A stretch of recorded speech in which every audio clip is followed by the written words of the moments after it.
Hi everyone, welcome to today's episode. Can you believe it? We are on episode number 8 already.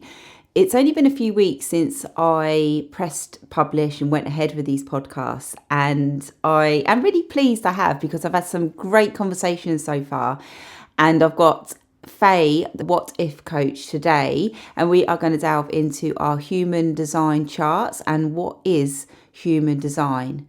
Now, I met Faye a few years back and been a coach for many, many years, and she's recently, I'll probably say in the last year to 2 years, gone into human design, and last year she done my reading for me. And it was just fascinating. It really helped me find myself. This is kind of like when I was going through my own little identity crisis of my why, my purpose, and not feeling kind of enough, whereas actually was enough. Now, me and Faye in the past, we have had various conversations. There's a couple over on YouTube and also one on my Instagram as well, or Faye's Instagram. I can't quite remember because it was many, many years ago, maybe. And we just really delve into being more human as fuck, because it's okay to fight against perfectionism, and this can be related in all ways of life. You know, you kind of know my story now a bit if you listen to previous podcasts. I have kind of got hit kind of burnout with everything, and we delve into a little bit of like too much self-help, too much finding our purpose. There's so many rules and we have to be perceived in a certain way, and me and Faye in our conversation today, we really just kind of debunk it and let you all know that we are human. It's okay to be a bit messy. It's okay not to have your life figured out. And things come up in life that are completely out of your control. And it's just knowing that it is okay. So I really hope you enjoy today's conversation with myself and Faye. Faye, how are you? I'm good. I'm excited to be here. I love our conversations, Donna. I know. And we met, it's got to be, is it 2018 or 19, I think, at like a workshop up in London. Well, I say up in London for me because I'm right down south. But yeah, and we just kind of jowled, didn't we? We just kind of kept in contact ever since. Yes, I remember being the naughty girls at the back, it felt like. Yeah, those were the days pre-COVID when we could go to workshops. So, yes, I've done a small little intro, Faye, about kind of not even really what human design is, but I've just mentioned the word to my listeners. So if you want to tell everyone a little bit about yourself and what you do. Absolutely. So full name, double-barreled now, is Faye Kilgour-Neves, otherwise known as the What If coach. And the two things I'm ragingly passionate about are coaching and human design. It's funny this year thinking about, you know, what's my title? Who do I want to be? What am I doing in my business?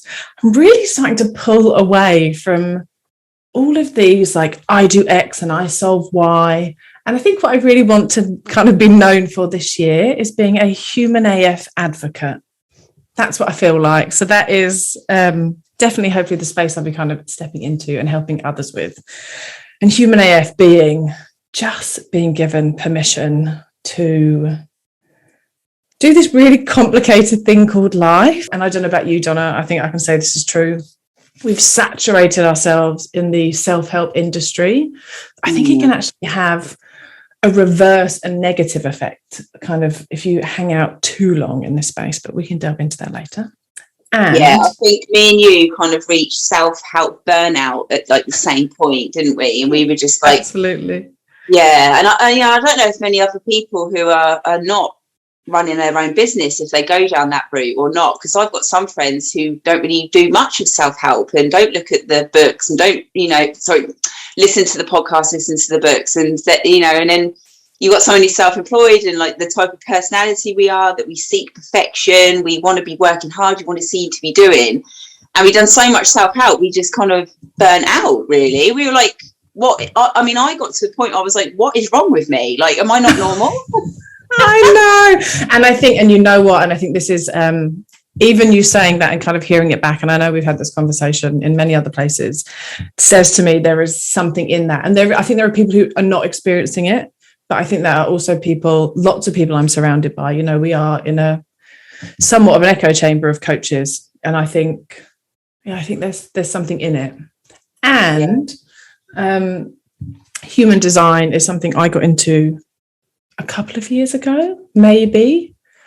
And it is, again, I'm so resistant these days to formulas. I don't want formulas. I don't want you to tell me the solution. And human design for me has been a really beautiful exploration, experiment, insights, knowledge to kind of help me navigate what's felt like just a really chaotic and confusing time, even minus the pandemic, just kind of personally. In a nutshell, for anyone who doesn't really know, human design is a system, essentially, that combines lots of other elements like the chakra system and quantum physics and all sorts of things that you can learn lots about or need to know nothing to really enjoy it. And it's essentially produces something called a body graph using your birth data. And that body graph gives you, particularly a reader who's kind of studied, lots of insights into stuff about you. And normally it's the stuff that we either inherently know or we've ignored. So to make that real term, I'm what's known as a manifesting generator. That's your energy type. So how you're kind of designed to use your energy, which I don't think is something we really discuss that much. We're given a real blanket. Here's what to eat. Here's how to move. Here's how to, feel well. But what I loved about human design, it has a nuance that says you don't necessarily have to do this like everybody else. It might be different for you. And here's, some ways that might work. And for me as a manifesting generator, moving very quickly, skipping steps, starting things, not wanting to finish them, really having a variety of interests are some of the key factors. When I found that out, I was like, oh, I'm not broken. It's okay that I've changed career every 2 years. And all the I had so much judgment, particularly from kind of more traditional family members around like, oh, what's she doing now? Oh, you're not building a career. You're not it's not steady. It's not stable. It's, you keep quitting things. You need to stop doing that. And so bumping into human design was like, I'm built like this. I can own this. That's what it gave me. I can own this and almost point to my design and say, you know what, this is who I am. It's not just a nice opinion I hold of myself. Yeah, it is fascinating because I think that's what we kind of grow up like, don't we? It's kind of, there's that kind of perception of how we are meant to live life, and if you're not doing it this way, and you need to be on this right path. And for me personally, like you say, with like fitting into that box in regards to health, well-being, fitness, and even business as well, it's kind of like these are the rules. This is the guide sheet. Follow it, and you're going to get all the results. But I felt like I was doing all that, but it wasn't quite linking. I couldn't be consistent, and I was always seeking a purpose. And I went through a stage, and I recorded a podcast a little while back about finding your own identity once you get into your 30s. And I really think it's a thing. We kind of have a bit of a crisis. And I think when I saw you pop up on Instagram and you were talking about the human design, I was like, and then that's when I reached out to you and got my reading done from you.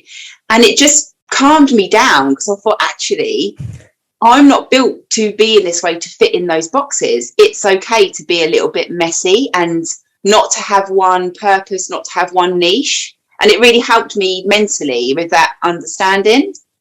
Yes, I completely agree. And I think even in saying it, the irony, right? I've said to you, like, I don't really like formulas. I'm tired of solutions. Very much what you're describing, everyone's selling a solution. At least that's what it feels like to me. It does. And I'm tired, but also I think there's this kind of the flip side, isn't there? There's this guilt of like, but is it because I haven't done it right? Or is it because I haven't bought the right formula? Or is it because? And so I never want human design to be that for anyone. And I think, any system, I think you need to kind of take what works and leave what doesn't. But I haven't yet had an experience, or let's flip it on its head. Every time I've done a reading for someone, it's not like, oh my God, I didn't know that. What am I going to do with this new information? It's like, yeah, I knew that. I'd been ignoring that that felt really good when I did that, but I didn't think I could do it because of X. Or I knew I wanted lots of solitude, but I didn't know how to tell my husband that that's what I needed. Whatever. It is always this kind of recognition of things that either are working really well and it's confirmation, or it's like a little torch on the things that haven't been working well, but gives you an alternative or another way of thinking of something. And like you described, that permission, like, oh, I'm allowed to be inconsistent. Like, oh yeah, I like to do it. And like you say, being human as fuck is kind of like, I like to be messy. I'm just like messy with how I do stuff. Just like messy, like with projects, and I'm messy with setting like fitness goals for myself. And in the past, I would beat myself up because it wasn't set to a correct structure. But it's okay to live a more intuitive lifestyle.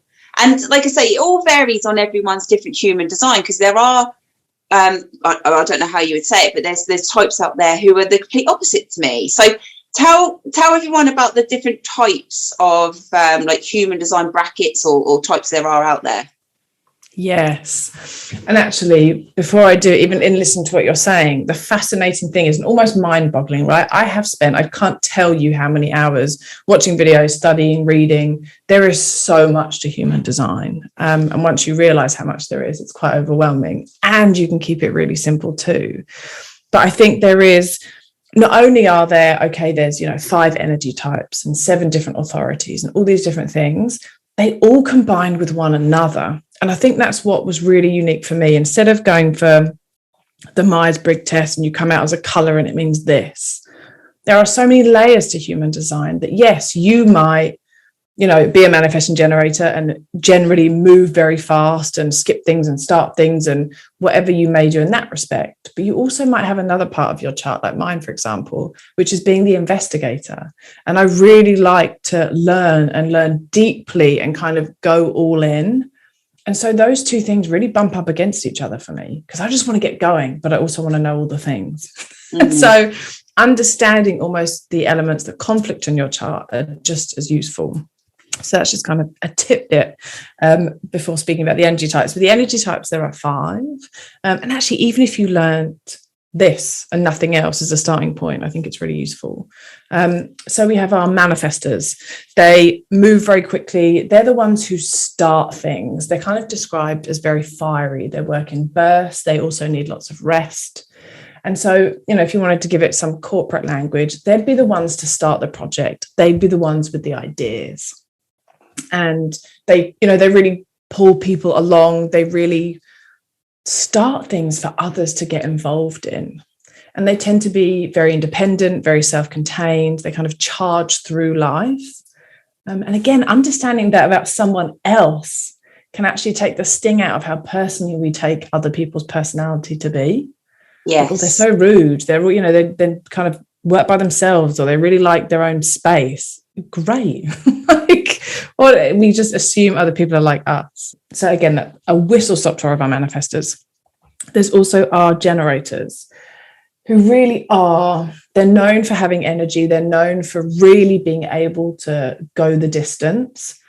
And again, to keep it kind of the metaphor going, it's almost as if the manifestors will start something and will hand it off to the generators, because our generators are not starters, they're builders. And the first thing I love sharing with generators in my readings are, by serving yourself, you serve the collective by default. So this idea that you've got to be, helping everyone else, fixing everything else, doing stuff for other people is not necessarily energetically correct. If you can focus on what feels good to you, what brings you joy, it switches on this magnetism that just pulls opportunities and stuff towards you.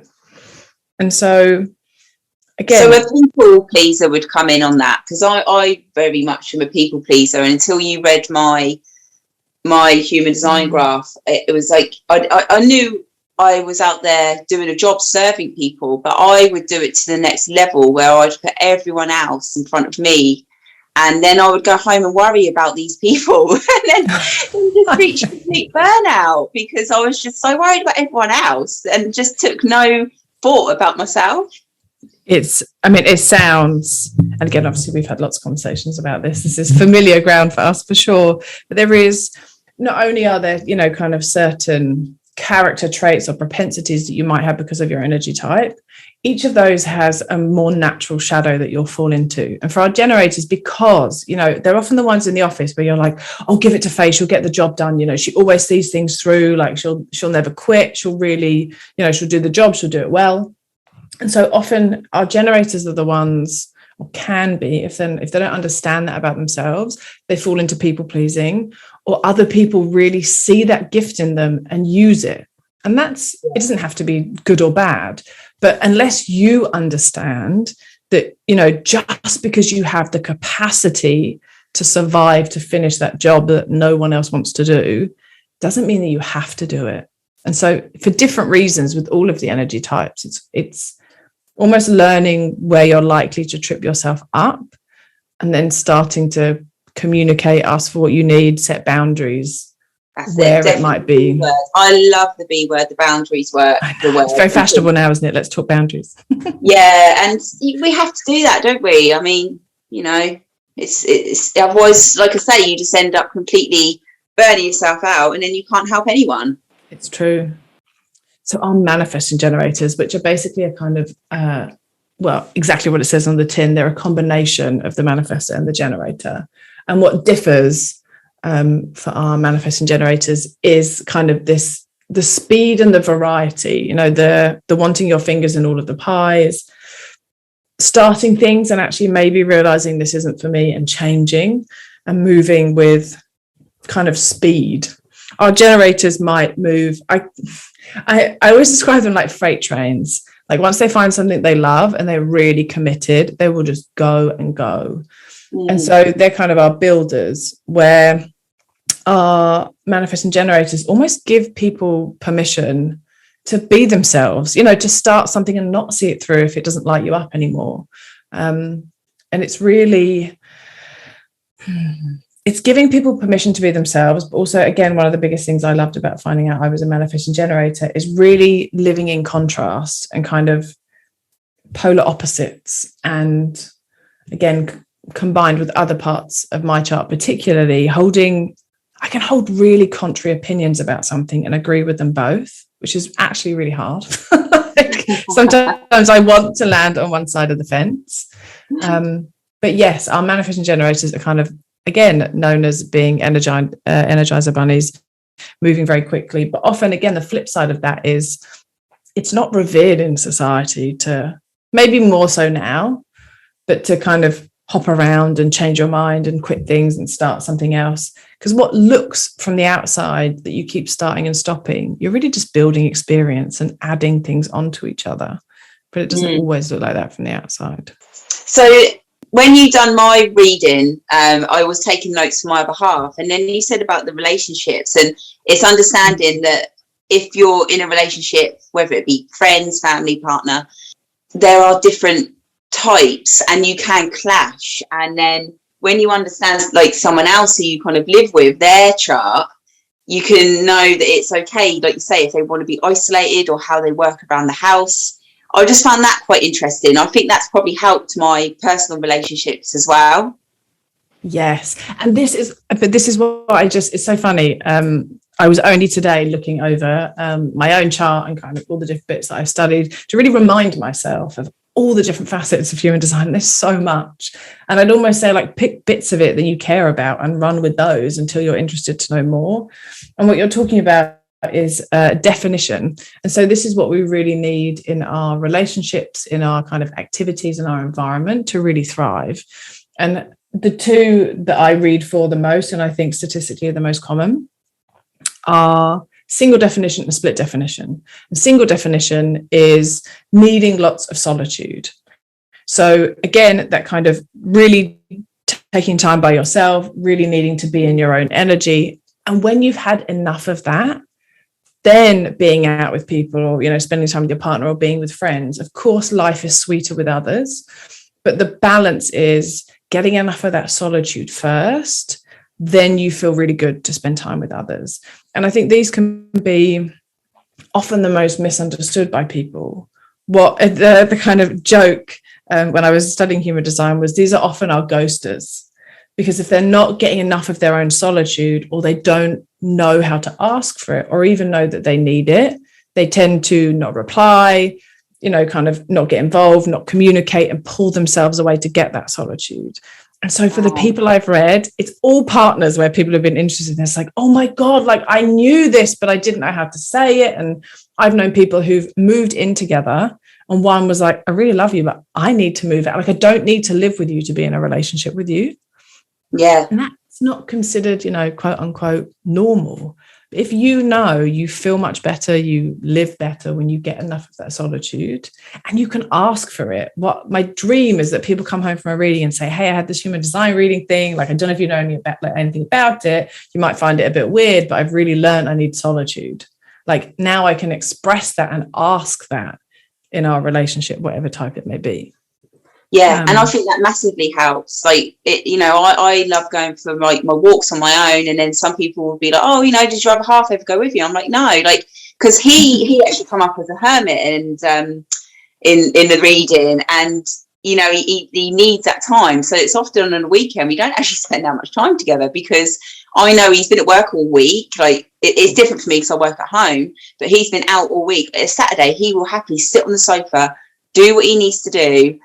Be on his own for like 5-6 hours, and then I will do my own stuff. I'll go for my walks on my own. I like be creative with my work, and then it just works. Whereas if I didn't, wasn't really aware of that, and I'd be in his space and being like, "Come on, let's do this, let's go out," we would then clash, and that is what happens. And sometimes you might say it's a female male thing. I don't know, but there's it's just the understanding of it and how you can express your emotions as well, because we find it hard, especially some guys, they may find it quite hard to express their emotions. And when you understand their personality, you can bring out the qualities of it. Yes, you allow the other person to be who they're supposed to be. Now, saying that, right, I'm a human design reader. Like I said, I've studied for hours. Do I get out my husband's chart and dig around in it for hours? No, not really. I peep at things out of curiosity.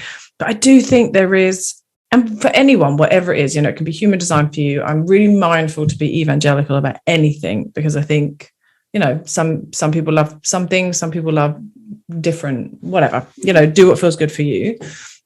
But even to have that tiny piece of knowledge, how many relationships would be saved purely on knowing that just because he wants to spend Saturdays by himself? How many people are texting their friends and being like, I don't know what it means. Like he never texts back, or, he wants to spend Saturdays by himself. Like, is there something wrong? No, like there isn't always. And I think, I don't know about you, but even though I, trained as a coach some years ago, I'm only 34 now, maybe a decade ago, considered myself quite self-aware, same as you, reading all the books, doing all the courses, showing up to all the webinars.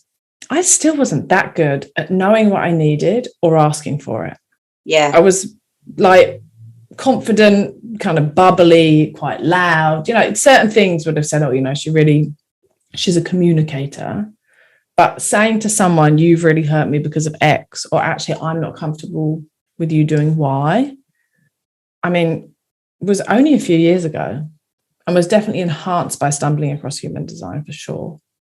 That's true, actually. So I think I've dealt with my anxiety and that sort of stuff a bit better now, knowing that it's okay to be a bit more human as fuck, basically. It's like me and you went down the path of seeking our purpose. What's our niche? And it's almost like when you look so much for something, we then just lose track of it because we're the type of people who I don't know. I don't really know where I'm going with this sentence, but it's kind of like it doesn't have to be that way, and we've spent probably years finding our purpose, who we're meant to be, and it probably gave me more anxiety because I was more stressed about it. And some people, and who knows, it's probably in their design, whatever, but there are some people who are really articulate about this stuff, and again, depending on where you hang out, particularly if you go to kind of a coaching workshop or something, really everyone's kind of speaking about this is my purpose and this is what I want to do. And I think, one, I don't really know what my purpose is. I am a coach who doesn't know what my purpose is. Dun, dun, dun. That's a confession. But also we've become obsessed with purpose. Like, I don't know. I've trained as a coach, I've studied psychology, I've now got not even a quiet obsession about human design, and I'm still asking, what is the point of all of this? Who am I? What am I doing? What's my place in the world?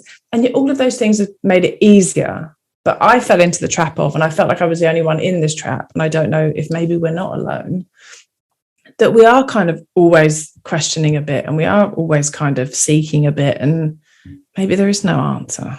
Yeah, and there's nothing wrong with there not being an answer. And if you look at even like on a health journey or a weight loss journey, everyone's always looking for the answer, and you get set this kind of plan, and that's what the outcome's going to be. At the end of it, you feel disheartened because you're still wanting more. And, you know, for me, I've been a perfectionist all my life, and I've really set high achieving goals. I've really put myself through it, and I will push because I'm like that A-type personality. And I kind of went to extremes with the health, went to extremes with the body image, went to extremes with the food. And at the end of it, I was probably the more anxious, depressed, burnt out person than I was when I first started. And it's almost like, oh, what, you know, is this it? I was seeking my purpose, and it wasn't there. And now I'm very much an intuitive, mover. I wake up one day, if I'm aching, I don't follow a plan. I tell my clients, like you with the human design coaching, it's kind of like you know the points you need to go to, but it's being intuitive with how you feel on that particular day, how you feel on that week. If you're extra hungry, eat the food. If you're aching, do some stretching. You haven't got to set and fit into this mould. And I think for me, the human design reading I had for me, it was just these like aha moments. And I think that again helped me with my own intuitive journey of life with food, exercise, and my coaching for my clients. I love that. And actually, it's really interesting because obviously the more you know that is available and the kind of layers there are, the torture for me has been, how do I share all of this information with someone? Should I only ever, do a package of 6 readings so we can delve into it all? And, they need to know all of it. And how do I share all of it? But of course, 1, it's overwhelming if you try and cram too much in. But 2, actually what I'm starting to see for myself and hear as we're talking, actually, if you hear 3 snippets that give you permission to do things slightly differently, which have, can have an astronomical effect, maybe that's all you needed to hear for the next 6 months. Yeah. Right? I think we can really want to give so much to people, but as we know, there's only so much you can take on. There's only so much you're going to implement at any one time. And we think we're superhuman. I used to think I was superhuman, and I could do everything and work all the hours, and, I could do all the exercise and eat the least food and still function. And I would see myself as a complete and utter failure if I needed to rest, or if I couldn't show up one day and be on top form. And then that led to just massive anxiety and low mood and loads of hormonal issues. And it was just a massive eye opener that, when you say being just be human, it's like, yes, you can be superhuman at certain elements in your life, but not continuously. No, and yet to be messy. Is this conditioning? I don't know, you tell me. There's 82% of me that's like, yeah, and the other percent, whatever that number is, I'm not that quick, it's like, oh yeah, but maybe everyone who's really successful and doing the things, if they listen to this, they'd be like, oh, those two just need to, be consistent, be harder with themselves, set their goals, or do this really, amazing psychological trick. I'm reading currently the book called The Compound Effect. So I'm still at it, kind of, because there are some things I just don't feel like I've nailed at all. And but actually, also side note, not a side note, a point, is that for me, I think this is the space I want to start doing something and having conversations with people about. And I don't know if that's in person, I don't know if that's in a shop that I own with coffees and workshops and crystals, I don't know. But I think there's something here, and I think it's going to take a leap of courage to kind of stand up and say, hey, this is how I've been feeling for quite some time, and I don't know if I want to sell you a 4-step formula that's, you know, going to produce these results in your life. It's tough, isn't it? Because I'm in the process of doing like a 6-week course myself, of like creating one for potential clients, and I actually developed this course in June 2020, so it was like when COVID hit. And it's been out there, it's on a platform. I could, but something wasn't right, it didn't sit right with me, and I went back over it a couple of weeks ago, and I was like, right, okay, new year, and I looked back at some of the content. It's really good content, but it's that person I was then, and I'm a different person now, and I've got so much more knowledge now, and I feel like I can help so many more people in an alternative way, and that's what I want to do. But then all of a sudden I'm like, do I actually want to do this 6-week course? You know, it's like it's almost like the self-belief that we've got in ourselves, but we are very much intuitive coaches. We want to help our clients because we know we can, because we've got so much knowledge, but we kind of overcomplicate it along the process, whereas really we just need to break it down and keep it simple and not get so overwhelmed with all of our own kind of everything that's going on that we can give to the world. I think maybe I might develop 2 courses. I might develop like a part 1, and then if you know go forward, then a part 2. I just don't know. I'm very much in the same space as you of how I want to show up this year and provide for just be of service to people. So if anyone's out there and they want a really messy women's health coach or a human design reading, you know, or a little bit of life coaching, come to me and Faye, basically. We've got you sorted. And ironically, conversely, I'm really organized. Everything has a place. Like, I'm very calm when I coach. I'm very steady. Like, I'm very methodical about the things I do. And yet I'm like, this is all about human design, right? But there are other places to also glean comfort about this experience, because I worried I was the only person like this, and now I'm thinking, well, everyone's like this, and I can't possibly sell you a solution, because what could I know that's right for you?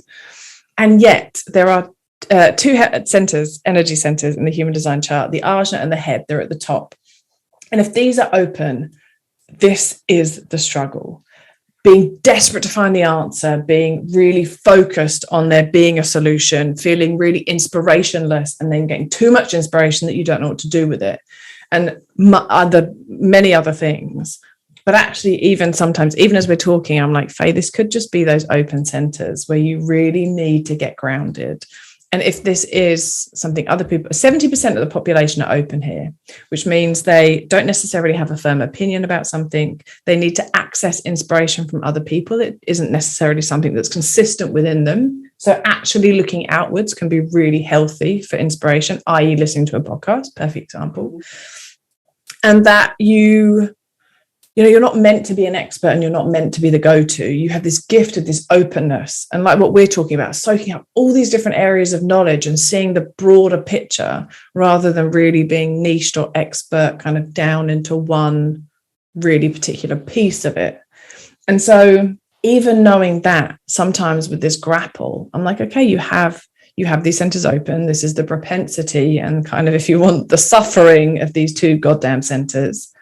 So what can you do? What do you want to focus on? What is the really important question you want to answer right now? And where are you pretending to know the answer, where you could just say, I don't really know right now? And I've just wrote down self-compassion, because I think it makes you, allow yourself to have that self-compassion. True. With all these readings, with the paths that we go down in wellness, in work, and just in life, sometimes we just need to sit back and get the understanding of how we work and have that compassion on ourselves. And another thing as well, it's almost like finding your own little bit of dopamine hit, because everyone is wired so differently. So yeah. Yeah, and I think this links in with the hormone cycle, because as our estrogen kind of goes up and down throughout the 28 days, there's certain parts where our dopamine naturally lowers. And then that's where we get the kind of almost like the PMS, so, the anxiety and the fear and the self-doubt, and you get bad body image days, and our brain just doesn't shut up, basically. And then it's almost like our dopamine actually goes down in the brain. So I like to get snippets each day of a little bit of a hit of dopamine. That can be a milky oat cappuccino, that can be seeing the sun go down, that can be hearing the birds sing, it could be watching Friends on TV, real simple things that I find just help my little dopamine battery fuel up. Simplicity, what a powerful word. I think we've made it, or can make it, so complicated. And if you are curious, and there must be other people out there like us, there's so much, even science out there, arguing for, like you say, the dopamine things and things we can do and the ways we can eat. And I feel overwhelmed just trying to reach for the thoughts that I'm trying to say, but I've been so interested, and particularly this is social media that kind of gives it to me constantly. And now TikTok is another minefield of things to do to manage your dopamine, things to do to kind of manage your energy, the order in which you should do things there's just so much out there. Oh, and then let's throw in, everyone's talking about bloody quantum leaping. There's just so much we could be doing in the order that we should be doing it in, and the way, and now worrying about organic produce, and are there too many pesticides, and what chemicals are in my moisturizer? Oh my God, Faye, Donna, I'm exhausted. But the irony is, and here's the absolute God's honest truth. So in March, I would have gone fully self-employed would have been a full year. It has been harder, more difficult, more confusing, more heartbreaking than I ever imagined. I've had to receive kind of financial support from my parents and my husband to kind of really help me work out what I was doing, what was going on. And on top of all of oh my God, should I be spending my money on organic veg? Is it more important for my health? And oh God, what about all these chemicals that are in my moisturizer and all this stuff? I went the opposite way. I've drank more wine than I have for a long time. I've had more takeaways in the pandemic than I care to mention. And some days I would just go out and eat a family, portion and bags of chocolate. And so I think often, and you mentioned it earlier about this kind of perfection thing, in wanting to do life so well and in wanting my body to be kind of so healthy and wanting all this stuff, one, I can't do it all and I don't know what to do first, but it almost drove me the opposite. And so if you're drinking 3 glasses of wine, having chicken and chips or a burger, whatever, from the local Deliveroo, and eating a family-sized bar of celebrations or whatever, I just think that's been my personal experience of the last 12 months. It's been really, really hard. And actually, I think being very quiet about it, I don't think it's that useful, because I think there must be others. And I think sometimes I know we compare on social media, but even though we know we're not being presented with the entire truth, I think we still fall into a slippery slope.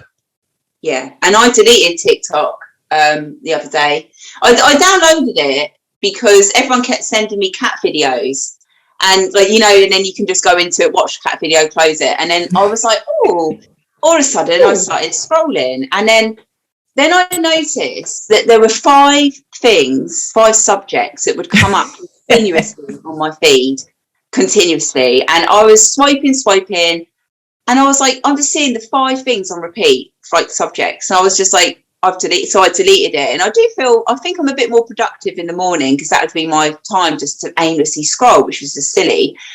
So I think that's helped my mental state, actually, because you, like what you were just saying, you question yourself if you're doing life right, because there's so many opinions, versions, and people out there, qualified or not qualified, that will tell you this is how to live life right. But to who? My life and how I live my day, my morning routine, might be complete polar opposite to someone else's, but they're happy with their morning routine. And some people can function on 6 hours sleep. I can function on 7.5 hours sleep. And there's always, and this is what I say to my clients, and I coach some clients with various autoimmune conditions, and they worry so much about like, oh, I'm not drinking the juice, or I'm not getting this amount of sleep. And I'm like, what works for you? What is your toolbox that you know can wake you up in the morning to feel good? And it doesn't have to be what social media says. It doesn't have to be these lists and this almost like overwhelm with the to-dos. Just pick one or two things that you know that's going to make you function that day.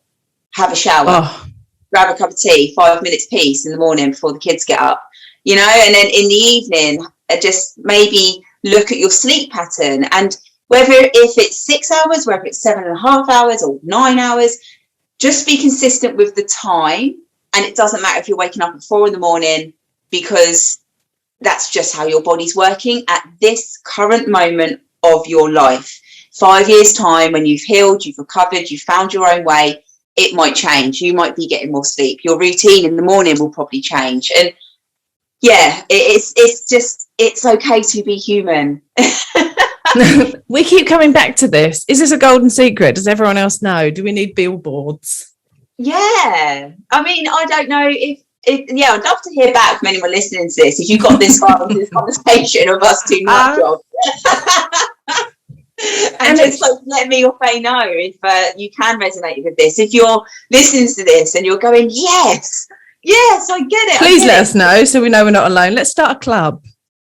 And do you know the funniest thing? I fairly recently, I think it was the end of last year, for the first time ever, kind of put some words to this and posted an IGTV. And not that I'm particularly false on my Instagram, but I talk about things I'm excited about. I don't really share much else. And said, you know, I just feel like, I don't know if it's my mindset, I don't know if it's my energy, but everyone I'm speaking to is feeling the same about this kind of, you know, basically it's up to us and we need to fix it. And there is a solution. And, you know, we've kind of got to, there's a way to sort all this out. And I've never had such a response, both on LinkedIn, Instagram, DMs, and no one DMs me. I know everyone's like, well, I'm managing my DMs. I don't get any messages on Instagram. And comments. And I just thought, God, that's the first time I've been really honest and been like, I'm having a bit of a rough time and I can't really make sense of it. And again, I think this says that there's something in that. And I think we know, and it's kind of old hat now that, you know, social media has an impact and it affects our mood and comparison. But really, if you took it back to, if today I hadn't been on social media and I hadn't scrolled on Instagram or TikTok as I do, there's literally going to the shops or speaking to my husband, or none of that would have triggered comparison in me whatsoever. Yeah. I wouldn't be thinking, what the hell am I doing with my life? I would have, you know, I'm literally sat in my garden office now looking out my garden and I can kind of see the street over the wall. If you live quite a local, real person life, and I have to say, I don't really leave the house that much. That's a whole other topic, especially now, obviously everyone's working from home, or at least has been.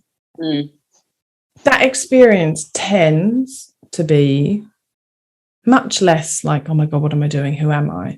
The oh my God, who am I? What am I doing? Was because I thought I had to have a newsletter, an offering, online course, a do it like this, a funnel for that. And I just absolutely lost myself.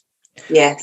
But when I've spoken to employed friends or other people, and been like, oh my God, if I see one more 8-week course, or if I see one more like funnel for this, and they're like, Faye, I don't know what you're talking about.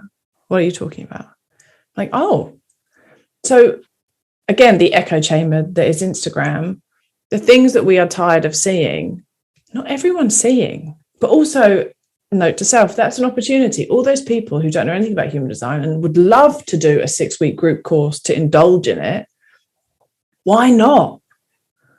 Yeah, it does change. It changes your mindset. Yeah. Your mindset like completely changes. And it's almost like a bit of counselling and therapy, but not going to therapy. It's like self-development, isn't it? Yes. We are very complex, and sometimes we don't need to be fixed, if that makes sense.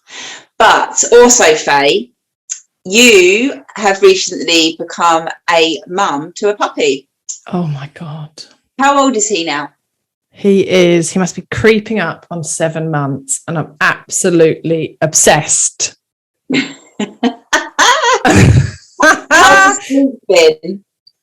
Oh, Donna. So where to even start? Puppy felt like puppy.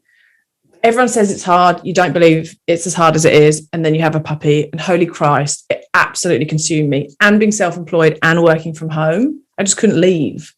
Like, hands up, we hired a dog trainer. I think everyone should. We don't know how to teach dogs how to be dogs. Anyone who doesn't get a dog trainer, I think it's mad, but that's your own business. Yeah. And do you know what? Funny enough, I was actually going to say, but you kind of said before, that reaching out to someone to train your dog, that they're complex creatures. There's no right or wrong how to bring up a puppy. Same with people who have babies. I had Jasmine on the podcast last time, and she's out for someone for sleep training for a little girl, you know, and it's okay because we're so different, and even dogs are different. I heard an analogy the other day. Let me just say this before you go on. Is please. When it was it's about like diets and food, and it was like, would you feed, like, because we're talking about generic calories that people, you know, fitness instructors kind of give out, and it's like, would you feed a poodle and a bull mastiff the same amount of calories? And I was just like, no, you wouldn't, because a bigger dog needs more food, needs more fuel. And I just thought, you know, even dogs probably need some human, just like dog design. I don't know. Maybe that could be a thing, Faye, for the future. Oh my! Kid you not? There is like animal human design. I was desperate to find a reader, because I know people have listened to my voice messages and read my text messages and been like, one, it's her first like dog. Two, she's like going nuts about this. She's too anal. She's too worried. You know, she just needs to take it as it goes. He has been difficult in odd ways that we'd spend another hour talking about. And you don't know if it's you don't know if it's him, you don't know if it's the day, you don't know if it's, you know, it's been really challenging, and he's glorious. I must just say that. I don't want him to get a bad rap here. What's his name? Paçoca, which is a delicious Brazilian sweet. We've made a bit of a rod for him back in the park, because no one can say it, neither can my parents, but it is what it is. We love it. And it's my parents had him for 3 weeks over Christmas because we were away with other family. And Mum said to me, I know you'd phone and you'd say, we're having trouble with this. She said, I wouldn't believe it unless I'd seen it myself, but there is something. And so, you know, we've got him a little anti-anxiety collar. They bought him a little anxiety coat that wraps around him.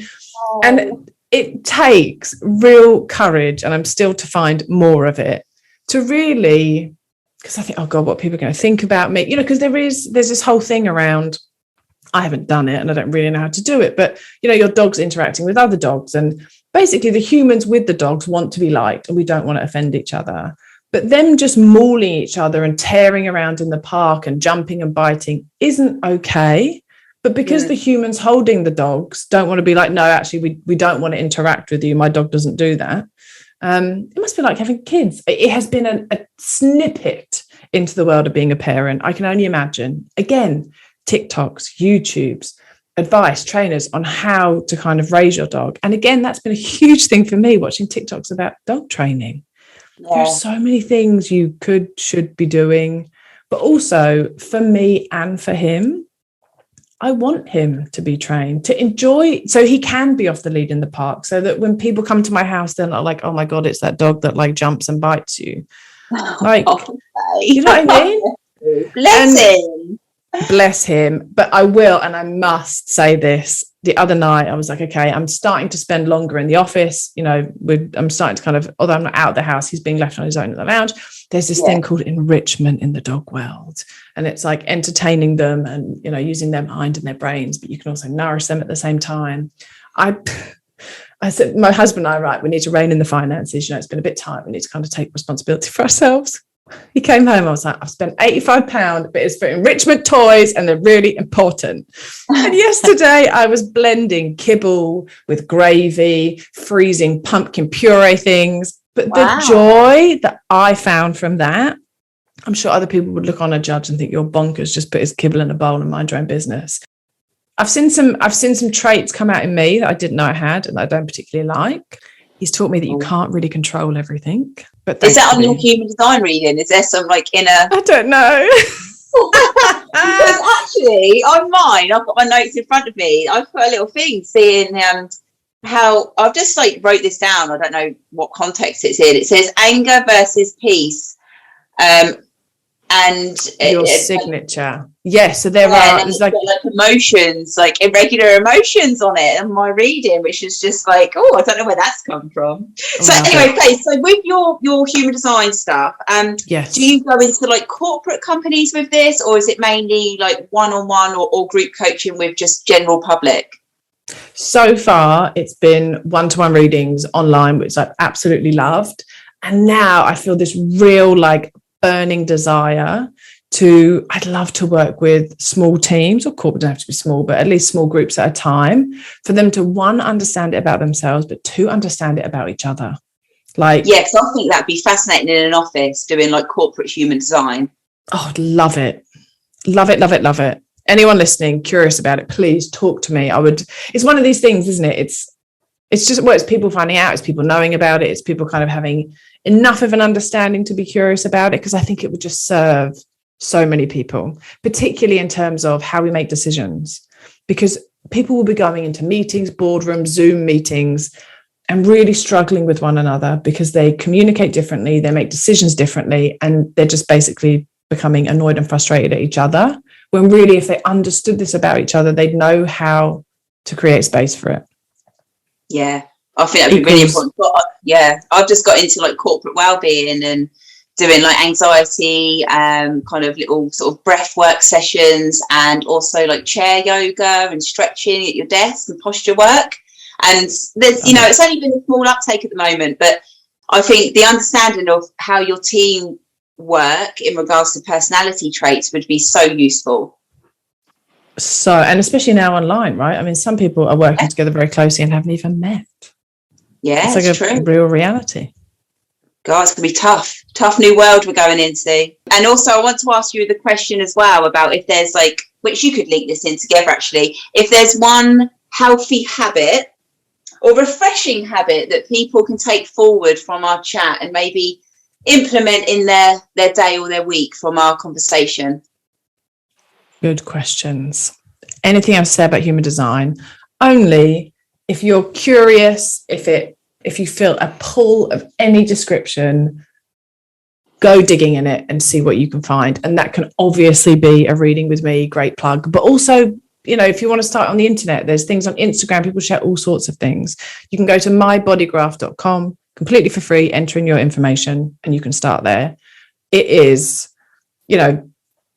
I don't know that there is something everyone can get from it. So if it calls you, please dig around in it. I think it's amazing, obviously, as I've alluded to for a very long time now.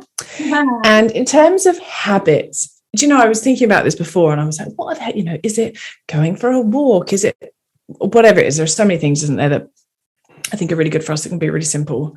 But something that I have done today that is different and gave me a lot of mental kind of space is my husband has bought me, he's so kind, I think you got 2 for 1 on Amazon, a whiteboard. And what I've learned about myself through human design, and you may find this for yourself, is I really struggle with a blank canvas. I hate it. And that's one of the hardest things about being an entrepreneur, is it's all a blank canvas. I'm much better at someone saying, here's a problem I've got, and I'll solve it for them. Actually, is my gift and my skill set. So blank canvases are my worst nightmare. So I have been staring at this whiteboard like, I have to split it into 12. I have to write a 3-month plan, or I should put my goals on there, or maybe I should write my values on it. Like, it has been a minefield. And so it's less of a habit and maybe a way of thinking to create habits is, how can you honestly, and I know we've said this already, how can you make it work for you? Whatever it is. So I don't have a habit, but whatever habit it is you're trying to uptake, or you want to commit to, or you want to do it better, honestly, how can you make it work for you? And now I have scribbles in 5 different colors that aren't organized like I love it, that aren't goals. They're just thoughts on a whiteboard. And because I said, okay, you don't have to do this how everyone else does it. You don't have to have your top 5 goals and then your 10 actions. I've wrote some really fun things on there. And now I really like looking at it, and it's only been 2 hours. Fantastic. So it's literally get your thoughts out there and make your own, but kind of like what I said earlier, make your own little toolbox of what works for you, for your healthy habits to fill you with joy, really. Yeah. If you don't want to do X, how could you do Y? Or if you don't want to go for a walk, what could you do instead? I think we're all seeing things and taking inspiration and doing what we should do, but they don't feel right. Just do it your own special little way. No one's going to know anyway. Who's going to see my whiteboard? No one. Be more human. Yes. So where can everyone find you, Faye? Well, contrary to, slagging off social media, it's also a wonderful place to connect. I am at the What If Coach Faye on Instagram. I am also that on TikTok, would you believe? Not that I really use it very much, but I am trying to get into that groove.